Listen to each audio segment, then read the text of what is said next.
Good evening. My name is Paul King. I'm the Republican candidate for Congress in New York 5, which includes Rosedale right here.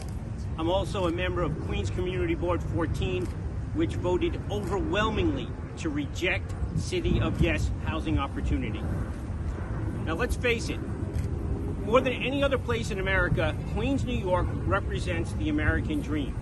Whether your family's been here for generations, or whether you're first generation, or whether you're legal immigrants, you've come here and we all start the same way. We start out poor and working class, and we're trying to build a better life for our families. And we might start in tight circumstances, like my parents. They were in a fourth floor walk-up. But over decades, sometimes over generations, you keep improving your lot in life. Maybe you get into a better apartment building, multi-family house, and ultimately you might own a 1 or 2 family home in a great neighborhood like this. And that only is not only good for our family, that's building up New York City. And the taxes we pay make sure that our needy neighbors have the services they need. It's integral to the city.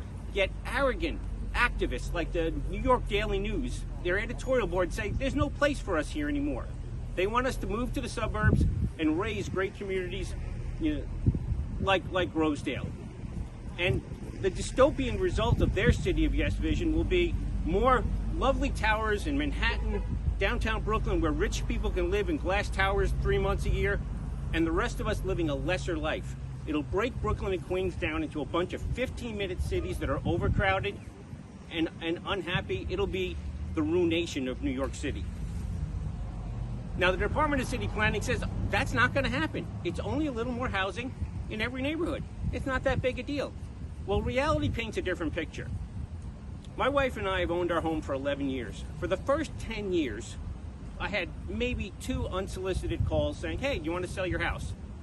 In 2024, I've had 10 letters, packets, proposals. What's changed? It's City of Yes. The developers know when this comes down, if it gets passed, it's going to be the Wild West. They could scoop up a property like mine, knock down my 100-year-old 2-family house, and put up 8, 9, 12 units in that same space, which will ruin quality of life for the neighbors. It'll take my neighbors' property values down, and great, the developers can scoop them up too and make even more money. And what are they going to do with that money? You think they're going to live in our neighborhood? No, they're going to go live in those glass towers, or they're going to move out to the suburbs. This YIMBY movement is an unholy alliance between activists who don't believe in the American dream and developers who want to get rich destroying our American dream.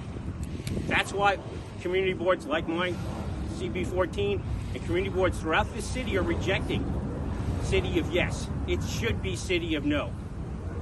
And that's why we implore city council members like Sylvina Brooks Powers, like Natasha Williams, even Adrienne Adams, stand by your constituents. Don't tinker with the deck chairs of the Titanic. Turn this ship around. Bring the housing plan back to the drawing board. Come back to us when you have something that makes sense and something that'll work.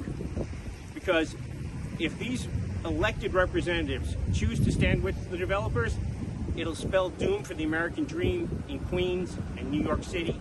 We cannot let that happen.